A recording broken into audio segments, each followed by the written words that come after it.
नमस्कार साथियों, सभी साथियों का अपने रोहित स्टडी पॉइंट में स्वागत है।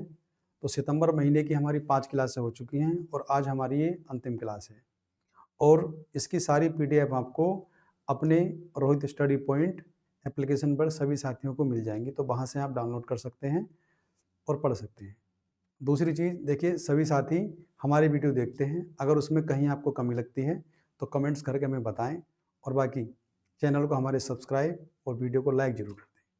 तो चलिए, आज सितंबर के महीने की हमारी अंतिम क्लास है और अंतिम क्लास का जो पहला सवाल है हमारा आज वो क्या है कि प्रतिवर्ष 25 सितंबर को मनाया जाने वाला अंत्योदय दिवस किस भारतीय राजनेता की स्मृति में मनाया जाता है।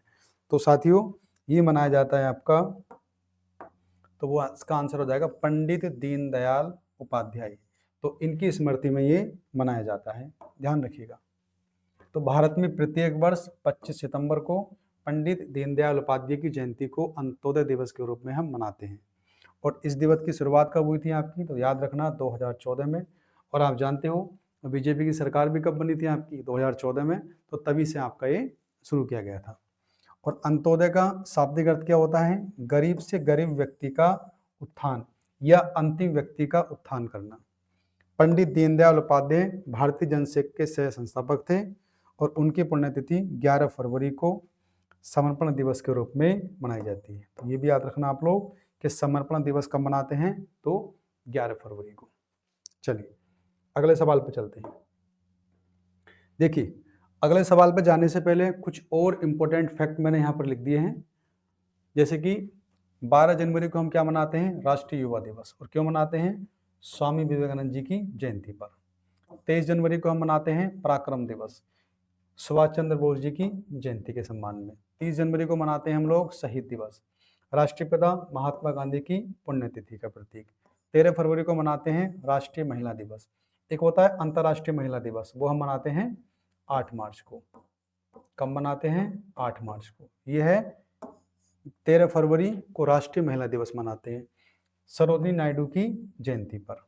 23 मार्च को शहीद दिवस मनाते हैं हम लोग। देखिए, ये शहीद दिवस अलग है 30 जनवरी को, ये शहीद दिवस अलग है आपका 23 मार्च को। यहाँ भगत सिंह जी को, सुखदेव जी और आपका राजगुरु को जो फांसी लगी थी तो उस दिन मनाते हैं हम लोग। 14 अप्रैल को समता दिवस या जयंती मनाते हैं डॉक्टर भीमराव अंबेडकर जी की। और 2025 में इस साल 135वीं जयंती मनाई गई है, ध्यान रखना। 12 मई को क्या मनाते हैं, अंतर्राष्ट्रीय नर्स दिवस मनाते हैं। आधुनिक नर्सिंग की जनक फ्लोरेंस नाइटिंगेल की जयंती में मनाते हैं, ध्यान रखिएगा। 21 मई को हम मनाते हैं आतंकवाद विरोधी दिवस, पूर्व प्रधानमंत्री राजीव गांधी जी की पुण्यतिथि। 29 जून को हम मनाते हैं राष्ट्रीय सांख्यिकी दिवस, पीसी महालनोबिस की जयंती पर। 29 अगस्त को हम मनाते हैं राष्ट्रीय खेल दिवस, हॉकी के जादूगर मेजर ध्यानचंद की जयंती पर। तो ये सारे प्रश्न आपके लिए बहुत इंपॉर्टेंट हैं। इससे आगे भी मैं बताता हूँ आपको, कुछ और हैं। जैसे कि 5 सितंबर को हम क्या मनाते हैं, शिक्षक दिवस। और क्यों मनाते हैं, भारत के पूर्व राष्ट्रपति सर्वपल्ली राधाकृष्णन जी की जयंती पर। उसके अलावा आगे देखिए, 15 सितंबर को मनाते हैं इंजीनियर दिवस। और क्यों मनाते हैं, भारत रत्न सर मोक्षगुंडम विश्वरमैया की जयंती पर। 15 अक्टूबर को मनाते हैं विश्व छात्र दिवस, एपीजे अब्दुल कलाम की जयंती पर। 31 अक्टूबर को क्या मनाते हैं, राष्ट्रीय एकता दिवस, लौह पुरुष सरदार पटेल जी की जयंती पर। 14 नवंबर को मनाते हैं बाल दिवस, भारत के प्रथम प्रधानमंत्री पंडित जवाहरलाल नेहरू जी की जयंती पर। 23 दिसंबर को हमने कल परसों ही 23 दिसंबर को मनाते हैं राष्ट्रीय किसान दिवस, पूर्व प्रधानमंत्री चौधरी चरण सिंह। 25 दिसंबर को मनाते हैं हम लोग सुशासन दिवस, पूर्व प्रधानमंत्री अटल बिहारी वाजपेयी की जयंती पर। और 4 जनवरी को मनाते हैं विश्व ब्रेल दिवस। यह दिन ब्रेल लिपि के आविष्कारक सर लुइस ब्रेल की जयंती पर मनाया जाता है।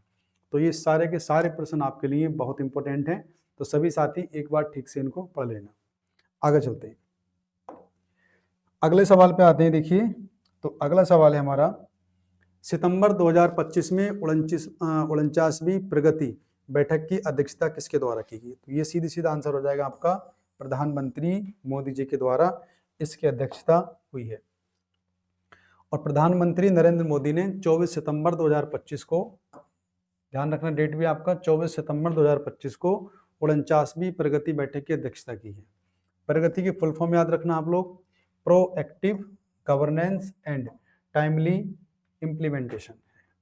यह एक आईसीटी सक्षम बहुआयामी प्लेटफॉर्म है जिसे सक्रिय शासन और समय पर कार्य करने के लिए डिजाइन किया गया है।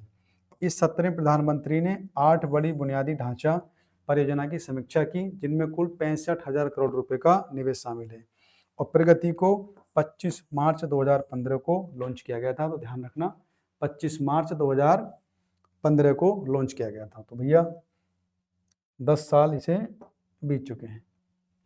हाल ही में प्रकाशित पुस्तक वाई द कॉन्स्टिट्यूशन मैटर्स, यानी कि वाई द कॉन्स्टिट्यूशन मैटर के लेखक कौन है? तो कौन है? तो वो है पूर्व न्यायाधीश, क्या नाम है इनका? DY चंद्रचूड़। और DY चंद्रचूड़ को सभी साथी जानते भी होंगे, सर्वोच्च न्यायालय के ये पूर्व मुख्य न्यायाधीश हैं। चलिए, तो उनकी ये पुस्तक है। इसे पेंगुइन रैंडम हाउस द्वारा प्रकाशित किया गया है। और न्यायमूर्ति चंद्रचूड़ ने 9 नवंबर 2022 से 10 नवंबर 2024 तक भारत के 50वें मुख्य न्यायाधीश, कौन से? भारत के 50वें मुख्य न्यायाधीश रहे थे चंद्रचूड़ जी। और कब से कब तक थे? 2022 से लेकर 2024 तक। और पुस्तक में उनके 25 वर्षों से अधिक के न्यायिक अनुभव, निजता, लैंगिक समानता और अभिव्यक्ति की स्वतंत्रता पर उनके विचारों को प्रस्तुत किया गया है। आगे देखते हैं, कुछ और पुस्तक हैं। ये तो हमने सीख ही ली, किसकी है? DY चंद्रचूड़ की। एक पुस्तक मैंने कल आपको बताई थी, wild Africa through my lens, ये किसकी है? मनीष मुंद्रा की। डेमोग्राफी, रिप्रेजेंटेशन और आपका डेलिमिटेशन, ये किसकी है? रवि मिश्रा की। इंडियाज फर्स्ट रेडिकल्स, ये किसकी है? रोनसिका चौधरी की। बाकी भी आगे बार पढ़ लेना, सब लिख दिए यहाँ पे। अगला सवाल है, विश्व हृदय दिवस 29 सितंबर 2025 को किस थीम के साथ मनाया गया? तो सबसे पहला सवाल तो यही याद रखना है कि विश्व हृदय दिवस हम मनाते कब हैं? तो साथियों कब मनाते हैं? 29 सितंबर 2025 को इस वर्ष मनाया गया है, और प्रत्येक साल आपका 29 सितंबर को ये मनाया जाएगा। चलिए, तो इसकी थीम क्या थी? Don't miss the beat. क्या थीम थी इसकी? Don't miss the beat. तो प्रत्येक 29 सितंबर को हम क्या मनाते हैं? विश्व हृदय दिवस मनाते हैं। और इसकी थीम इस साल की क्या है? डोंट मिस द बीट, याद रखना। और इसका उद्देश्य क्या है? हृदय रोग के बारे में जागरूकता बढ़ाना और कार्डियोवैस्कुलर बीमारियों से निपटने के लिए निवारक उपयोगों को बढ़ावा देना। और इसकी शुरुआत कब हुई है? 24 सितंबर 2000 को हुई थी, और इसे विश्व स्वास्थ्य संगठन के पूर्व अध्यक्ष एंटनी वे डे लूना द्वारा पेश किया गया था। अगले सवाल पे आते हैं, सितंबर 2025 में बिहार के किस आर्द्रभूमि क्षेत्र को रामसर स्थल का दर्जा प्रदान किया गया है? तो मैं आपको बता दूं, तो वो है आपका गोकुल जलाशय। देखिए, रामसर स्थल दिन ब दिन हमारे यहाँ बढ़ते जा रहे हैं, संख्या इनकी बढ़ती जा रही है। तो अभी सितंबर के महीने में बिहार के किस आर्द्रभूमि क्षेत्र को रामसर स्थल का दर्जा दिया गया है? तो वो दिया गया आपका गोकुल जलाशय को। किसको दिया गया है? गोकुल जलाशय को। तो बिहार के गोकुल जलाशय बक्सर में पड़ता है, और उदयपुर झील ये कहाँ पड़ती है? पश्चिम नारायण को रामसर वेटलैंड के रूप में नामित किया गया है। ध्यान रखना आप लोग, एक गोकुल जलाशय, दूसरा आपका उदयपुर झील, पश्चिम चंपारण, ये दोनों स्थल रामसर वेटलैंड में शामिल हो चुके हैं। भारत में अब कितने? 93 रामसर स्थल हैं। देखिए, ये सितंबर का डेटा है, और आज हम क्लास पढ़ा रहे हैं दिसंबर के महीने तक, यानी दिसंबर 2025 तक। तो संख्या कितनी पहुंच चुकी है? 96। ध्यान रखना आप लोग, दिसंबर 2025 तक, अभी जब मैंने वीडियो शूट की है तो उस समय तक 96 रामसर स्थल हैं। ध्यान रखिएगा, जिनका कुल क्षेत्रफल इतना है भाई। और रामसर कन्वेंशन पर 2 फरवरी 1971 को ईरान के रामसर शहर में हस्ताक्षर किए गए थे। और आप जानते हो 2 फरवरी को हम क्या मनाते हैं? विश्व आर्द्रभूमि दिवस। ध्यान रखना। और इसका मुख्यालय कहाँ पर है? ग्लैंड। और ग्लैंड कहाँ पड़ता है? स्विट्जरलैंड में पड़ता है। तो सारे ही सवाल आपके इंपॉर्टेंट हैं। विश्व आर्द्रभूमि दिवस कब मनाते हैं? 2 फरवरी को। इसके मतलब इस कन्वेंशन कब साइन कब हुए थे आपके? 2 फरवरी 1971 को। कहाँ पर हुए थे? तो रामसर शहर में। कहाँ पड़ता है? ईरान में। और दिसंबर 2025 तक कितने स्थल हो चुके हैं? तो आंसर हो जाएगा आपका 96। आगे देखते हैं। हाल ही में भारतीय क्रिकेट कंट्रोल बोर्ड का 37वां अध्यक्ष किसे नियुक्त किया गया है? देखिए, तो वो बने हैं आपके मिथुन मन्हास। कौन बने हैं? मिथुन मन्हास को बीसीसीआई का क्या बना दिया भाई? अध्यक्ष बना दिया है। तो मिथुन मन्हास को बीसीसीआई का 37वां अध्यक्ष बनाया गया है। उन्होंने रोजर बिन्नी का स्थान लिया, जिन्होंने अगस्त 2025 में इस्तीफा दिया था। प्रज्ञान ओझा और आरपी सिंह को वरिष्ठ चयनकर्ता नियुक्त किया गया है। और बीसीसीआई की स्थापना कब हुई थी? 1928 में हुई थी। और इसका मुख्यालय कहाँ पर है आपका? मुंबई में। और आईसीसी के तो जानते ही होंगे आप लोग, अमित शाह के सपुत्र, क्या नाम है उनका? जय शाह है। प्रधानमंत्री नरेंद्र मोदी ने मुख्यमंत्री महिला रोजगार योजना के अंतर्गत किस राज्य की 75 लाख महिलाओं को आर्थिक सहायता, ठीक है, हस्तांतरित की है? कितनी महिलाओं को? 75 लाख महिलाओं को, ध्यान रखना। तो अभी इलेक्शन कहाँ थे आपके? मतलब सितंबर के बाद में जो इलेक्शन होने थे वो कहाँ पर हुए थे आपके? बिहार में। तो सीधा सीधा आंसर क्या हो जाएगा आपका? बिहार। जहाँ इलेक्शन होने वाले होते हैं वहीं सरकारें क्या होती हैं? ज़्यादा से ज़्यादा स्कीम निकालती हैं।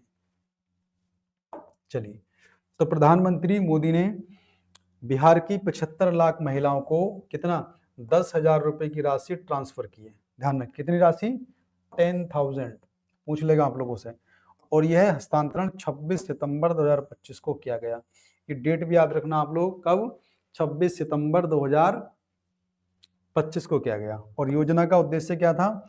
महिलाओं को आर्थिक रूप से सशक्त बनाना और स्वरोजगार को बढ़ावा देना। पात्रता के लिए महिला की आयु 18 से 60 वर्ष होनी चाहिए और वह आयकर दाता नहीं होनी चाहिए, मतलब कि इनकम टैक्स वो ना देने वाली हो। अंतर्राष्ट्रीय क्रिकेट परिषद आईसीसी ने हाल ही में प्रशासनिक विफलताओं के कारण किस देश की क्रिकेट सदस्यता निलंबित की है? तो देखिए, किसकी की भैया? अमेरिका की निलंबित कर दी गई है, यूएसए। इसका सही आंसर क्या हो जाएगा आपका? अमेरिका। यानी आईसीसी ने यूएसए क्रिकेट अमेरिका की सदस्यता को तत्काल प्रभाव से निलंबित कर दिया है। यह निर्णय लंबे समय से चल रही प्रशासनिक और अनुपालन संबंधी विफलताओं के कारण दिया गया है। निलंबन के बावजूद यूएसए की राष्ट्रीय टीमें आईसीसी टूर्नामेंट में खेलती रहेंगी। और यह कदम लॉस एंजलिस ओलंपिक 2028 से पहले उठाया गया है, ध्यान रखना।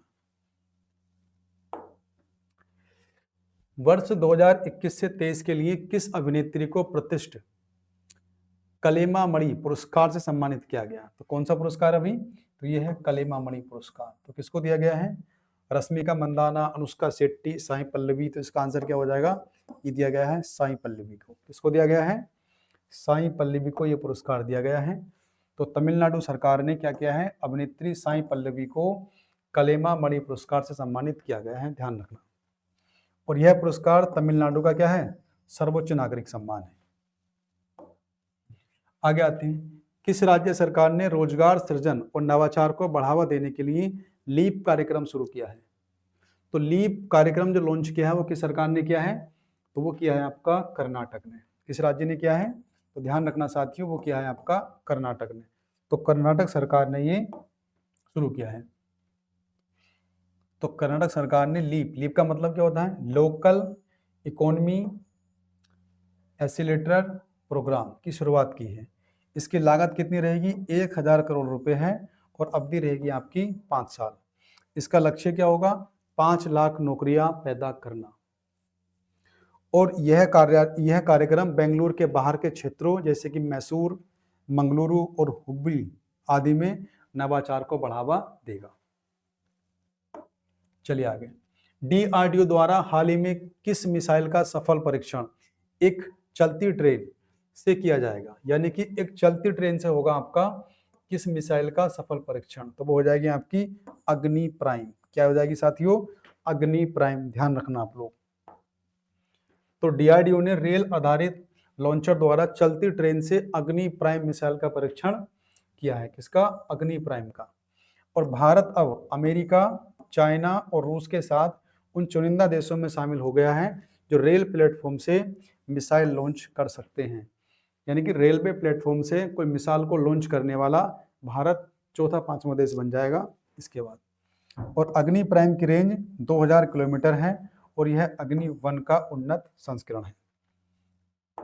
चलिए आगे आते हैं। अगला सवाल है हमारा, बिग बैश लीग में खेलने वाले पहले भारतीय पुरुष टेस्ट क्रिकेटर कौन बने हैं? देखिए तो वो बने हैं आपके रविंद्रचंद अश्विन। तो नाम याद रखना इनका।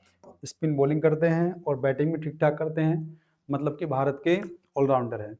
इन्होंने संन्यास ले लिया है सभी क्रिकेट प्रारूपों से। उसके अलावा इन्होंने आईपीएल से भी संन्यास ले लिया है, और तभी कोई भारतीय खेल सकता है जब सारे फॉर्मेट से वो संन्यास ले ले। तो पहले खिलाड़ी बने हैं रविंद्रचंद अश्विन। तो ध्यान रखना, Ravindrachand Ashwin big bash league के अनुबंध करने वाले पहले टेस्ट खेल चुके वाले पुरुष क्रिकेटर बने हैं। वह आगामी सीजन में सिडनी थंडर की ओर से खेलेंगे। ये कोई टीम होगी उधर की। यह उनके आईपीएल से संन्यास लेने के बाद संभव हुआ, क्योंकि बीसीसीआई सक्रिय खिलाड़ियों को विदेशी लीग में खेलने की अनुमति नहीं देता। विश्व पर्यटन दिवस कब मनाते हैं अभी? तो सभी साथियों को पता होना चाहिए, 27 सितंबर को क्या मनाते हैं? विश्व पर्यटन दिवस हम मनाते हैं, याद रखना। तो कब मनाते हैं? 27 सितंबर को। और थीम क्या रहेगी इसकी? पर्यटन और सतत परिवर्तन। ध्यान रखना, पर्यटन और आपका सतत परिवर्तन। और इसका उद्देश्य आर्थिक विकास में पर्यटन की भूमिका और इसके सामाजिक सांस्कृतिक प्रभाव को पहचानना है। UNWTO का मुख्यालय कहां पर है? मैड्रिड। और मैड्रिड कहां पड़ता है? आपका स्पेन में पड़ता है। अगले सवाल पे आते हैं। भारत स्काउट्स और गाइडेड की 19वीं राष्ट्रीय जम्बूरी की मेजबानी किस राज्य ने की है? तो किसने की है? ये की है आपकी उत्तर प्रदेश ने। कहां पर हुई है? उत्तर प्रदेश। और शहर बता दूं आपको, तो लखनऊ में। तो उत्तर प्रदेश के लखनऊ के वृंदावन परिसर में 19वीं राष्ट्रीय जम्बूरी की मेजबानी की है। इसका आयोजन 23 से लेकर 29 नवंबर 2025 के बीच में हुआ और प्रधानमंत्री नरेंद्र मोदी ने इसका उद्घाटन भी किया है, ध्यान रखना। और उत्तर प्रदेश ने इससे पहले 1964 में चौथे संस्करण की मेजबानी की थी। ग्लोबल डिजिटल नोमैड रिपोर्ट 2025 में किस देश ने प्रथम स्थान प्राप्त किया है? तो किसने किया भैया? तो ग्लोबल डिजिटल नोमैड रिपोर्ट 2025, इसमें जो फर्स्ट स्थान प्राप्त किया वो किसने किया है? वो किया है आपका स्पेन ने। किसने किया है? स्पेन ने। तो आंसर क्या हो जाएगा इसका? आपका डी। चलिए, तो ग्लोबल डिजिटल नोमैड रिपोर्ट में स्पेन पहले नंबर पे है। उसके अलावा दूसरे पे कौन है? नीदरलैंड है। और तीसरे पे कौन है? आपका उरुग्वे। और भारत का नाम कहाँ आता है? 38वां स्थान है। ध्यान रखना, भारत का कौन सा स्थान है? आपका 38वां स्थान है। और यह रिपोर्ट ग्लोबल सिटीजन सॉल्यूशंस द्वारा जारी की जाती है। इसके अलावा मैं आप लोगों को बता दूं कि ग्लोबल डिजिटल तो हो गया आप लोगों का, 38वां स्थान है भारत का, पहले नंबर पर स्पेन है। अगर वैश्विक नवाचार सूचकांक पूछा जाए तो ये भी आपका 38वां स्थान है। यहाँ भी कितना है? 38वां स्थान है। दोनों याद रखना। तो ग्लोबल और डिजिटल नोमैड में 38 है, वैश्विक नवाचार सूचकांक में भी क्या है? आपका 38 है। विश्व प्रतिभा सूचकांक में रैंक कितनी है? 63। जलवायु परिवर्तन में कितनी रैंक है? तो 10। बात करें वैश्विक प्रतिस्पर्धा में कितनी है? तो 41 रैंक है। वैश्विक शांति सूचकांक में कितनी है? तो 115 है। ग्लोबल जेंडर गैप इंडेक्स में कितनी है? तो 131 है। और लास्ट में ऊर्जा संक्रमण सूचकांक में कितनी है? तो भारत का 71वां स्थान है, ध्यान रखना। तो ये कुछ क्या है? आपके इंडेक्स हैं, सूचकांक हैं, जिनको सभी साथियों को पता होना चाहिए। चलिए अगले सवाल पे आते हैं। भारत सरकार ने 31 मार्च 2026 तक किस धातु के आयात पर प्रतिबंध लगा दिया? आयात का मतलब क्या होता है? एक्सपोर्ट नहीं, सॉरी, इंपोर्ट। आयात, आयात पर इंपोर्ट, आयात पर प्रतिबंध लगा दिया है। तो किस पे लगा दिया है? चांदी पे। ध्यान रखना, किस पे? आपका चांदी पे। चलो, तो भारत ने 31 मार्च 2026 तक चांदी के आयात पर प्रतिबंध लगाया है। यह कदम थाईलैंड से आयात में भारी वृद्धि और आपकी AITका के तहत ड्यूटी बाईपास की चिंता के कारण उठाया है। अब आयातकों को सरकार से लाइसेंस प्राप्त करना अनिवार्य होगा। चलिए अगले सवाल पे आते हैं साथियों। तो अगला सवाल है हमारा, देखिए अगला सवाल है 7वां फ्यूचर फूड फोरम। कौन सा? 7वां फ्यूचर फूड फोरम 2025 हाल ही में कहाँ शुरू किया गया है? तो ये शुरू किया गया है आपका दुबई यूएई में, संयुक्त अरब अमीरात में किया गया है, दुबई शहर में। तो दुबई यूएई में 7वां फ्यूचर फूड फोरम 2025 शुरू हुआ है। इसकी थीम इंपॉर्टेंट है, याद रखना, बिल्डिंग रेसिलेंट फूड सिस्टम्स थी। और यह आयोजन UAE food and beverage business group द्वारा शुरू किया गया है और इसका उद्देश्य नवाचार के जरिए खाद्य प्रणाली को मजबूत बनाना है। तो ध्यान रखना कहाँ पर हुआ है? यूएई में। अगला सवाल, विश्व का पहला एआई जनरेटेड जीनोम किस यूनिवर्सिटी या संस्थान द्वारा बनाया गया है? तो विश्व का पहला एआई जनरेटेड जीनोम ये बनाया गया है आपका स्टैनफोर्ड ऑफ आर्क इंस्टीट्यूट के द्वारा। ध्यान रखिएगा, स्टैनफोर्ड और आर्क इंस्टीट्यूट ने विश्व का पहला एआई जनरेटेड जीनोम बनाया है, जिसका नाम क्या रखा? ईवो। ये नाम इंपॉर्टेंट रहेगा आपका, ध्यान रखना आप लोग। क्या नाम है इसका? ईवो। इसे 2 मिलियन वायरल जीनोम पर प्रशिक्षित किया जाएगा और यह एंटीबायोटिक प्रतिरोधी बैक्टीरिया से लड़ने के लिए फेज थेरेपी की संभावना को बढ़ाता है। चलिए अगले सवाल पे आते हैं। प्रधानमंत्री नरेंद्र मोदी ने अंतर्राष्ट्रीय व्यापार शो 2025 का उद्घाटन किस राज्य में किया है? कौन सा? अंतर्राष्ट्रीय व्यापार शो 2025 का उद्घाटन किस राज्य में शुरू किया है? तो साथियों ध्यान रखना, ये क्या है? उत्तर प्रदेश में। कहाँ पे क्या है? उत्तर प्रदेश। तो उत्तर प्रदेश के कहाँ पे किया है? ग्रेटर नोएडा में किया है। चलो, इसमें भागीदार देश कौन सा रहेगा आपका? तो रूस रहेगा। और थीम क्या रहेगी इसकी? The original source stars here. क्या थीम रहेगी? The original sources starts here. और यह आयोजन 25 सितंबर को पंडित दीनदयाल उपाध्याय की जयंती पर आयोजित किया गया, ये भी याद रखना। आगे आते हैं। केंद्र सरकार ने chief of defence staff CDS general Anil Chauhan का कार्यकाल कब तक बढ़ा दिया है? देखिए, फर्स्ट सीडीएस कौन थे? तो बिपिन रावत थे। कौन थे? बिपिन रावत। और आप जानते हो एक्सीडेंट में इनकी मृत्यु हो गई थी। तो उसके बाद कौन बने? जनरल अनिल चौहान। तो इनका कार्यकाल बढ़ा दिया है मई 2026 तक। कब तक बढ़ा दिया कार्यकाल इनका? मई 2026 तक।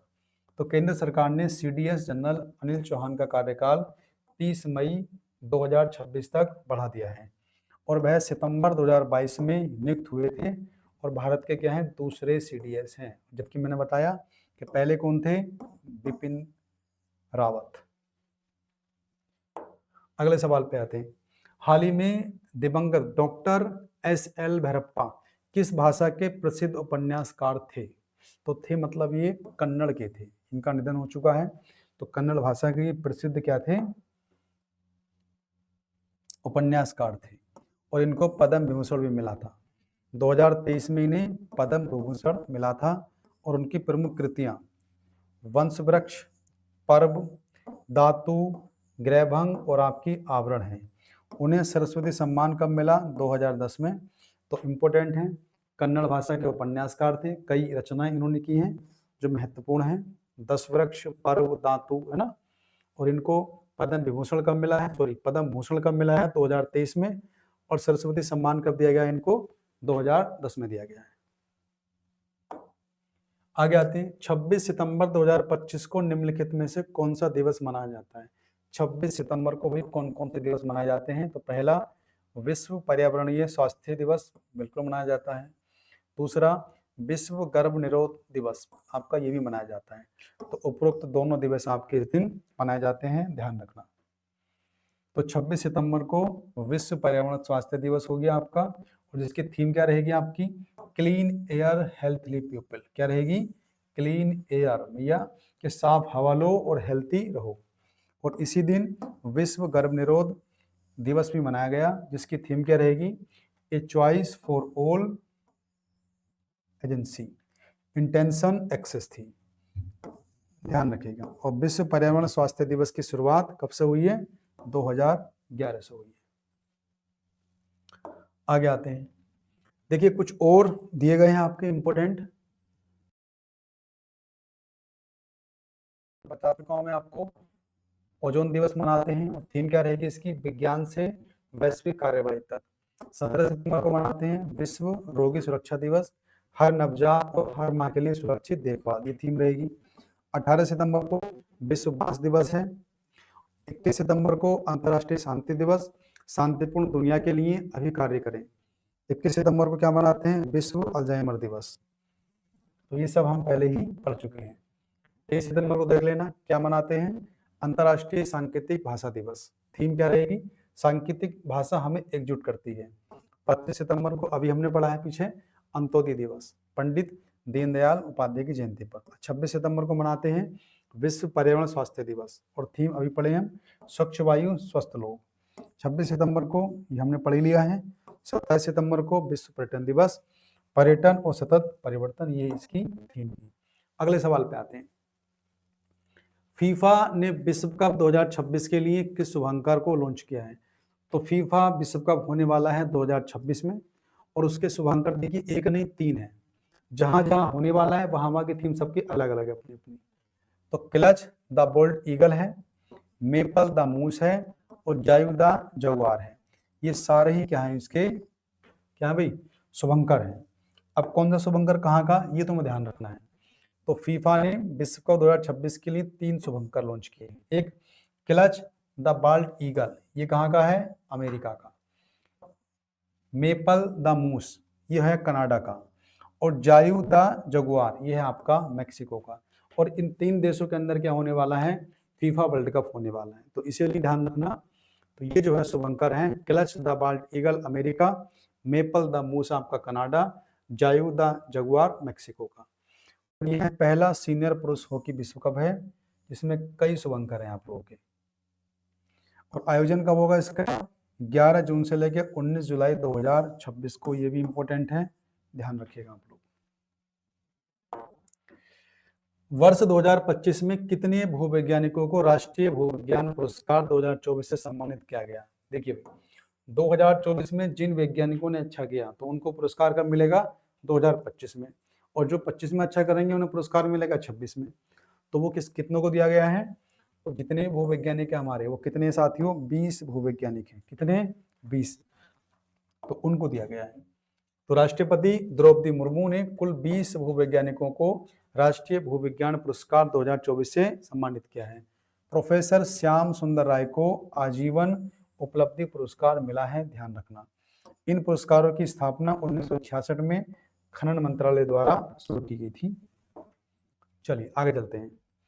किस मंत्रालय ने हाल ही में प्रयास नामक एक एकीकृत न्यूरो पुनर्वास केंद्र शुरू किया है। तो किसने किया है, ये किया है आयुष मंत्रालय ने। तो प्रयास किसने किया है, आयुष ने, है ना।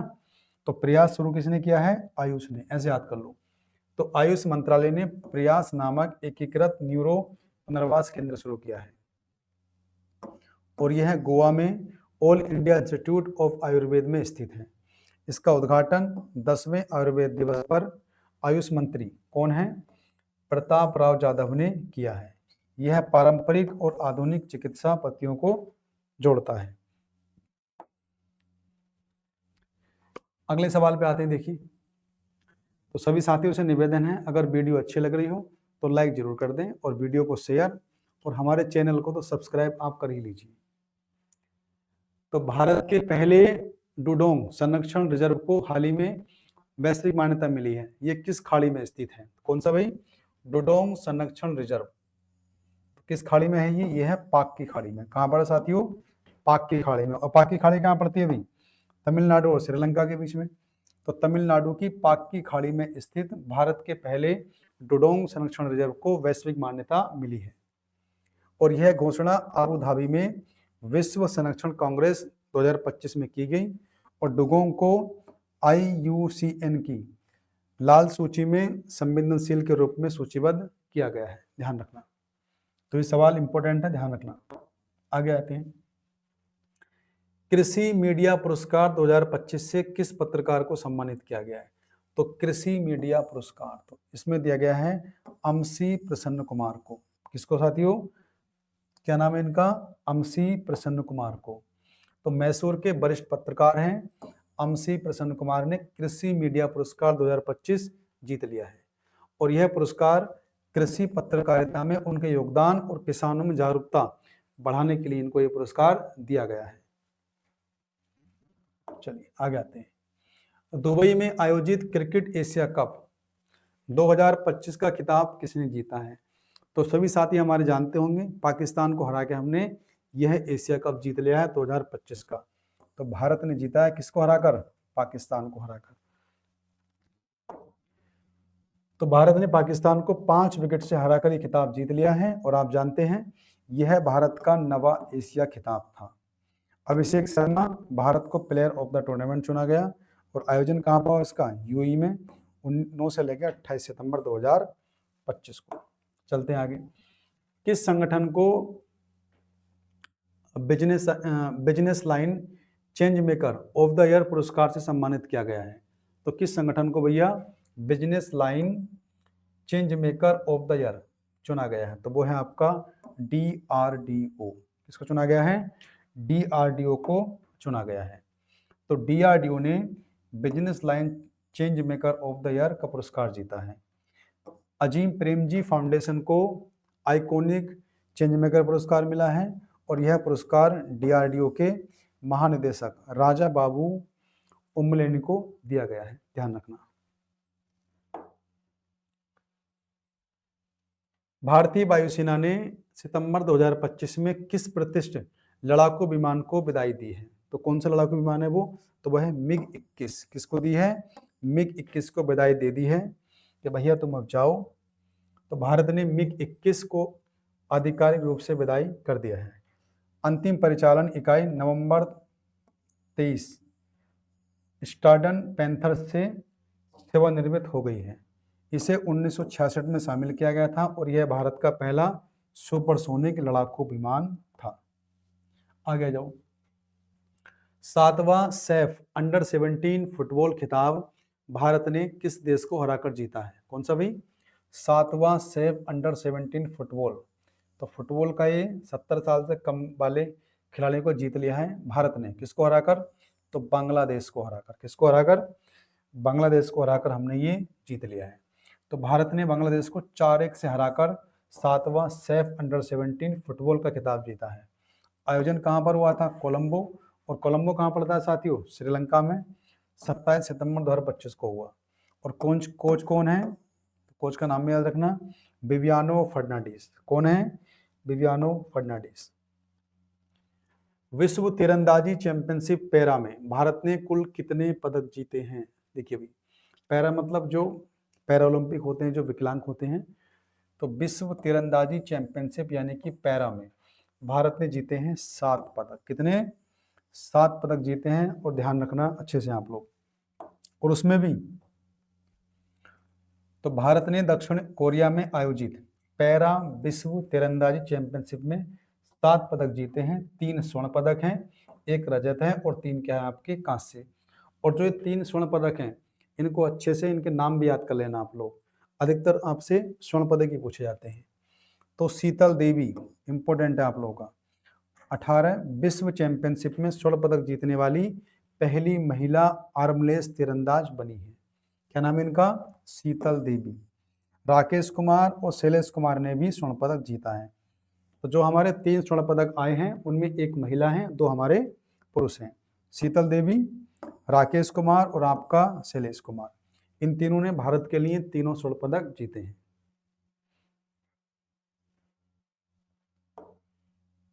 चलिए साथी, तो ये हमारी क्लास आपकी पूरी हुई। सितंबर का महीना हमने अच्छे से पढ़ लिया है। इसकी 6 क्लासें हमारी हुई हैं। तो सभी साथी एक बार सारी क्लासें देखें और अपने फ्रेंड सर्कल, अपने परिवार में अपने भाई बहनों को वीडियो का लिंक शेयर जरूर करें, क्योंकि सितंबर महीने का जितने भी अच्छे सवाल बन सकते थे, जितना बढ़िया कंटेंट हो सकता था, वो हमने पूरी तरह आपको दिया है। और इसकी PDF आपको कहाँ मिलेगी? हमारे एप्लीकेशन पर। उसे आप डाउनलोड कर लीजिए। लिंक यहाँ भी मिल जाएगा आप लोगों को, या गूगल से भी आप कर सकते हैं। ठीक है साथियों, मिलते हैं कल फिर अक्टूबर की पहली क्लास में। धन्यवाद।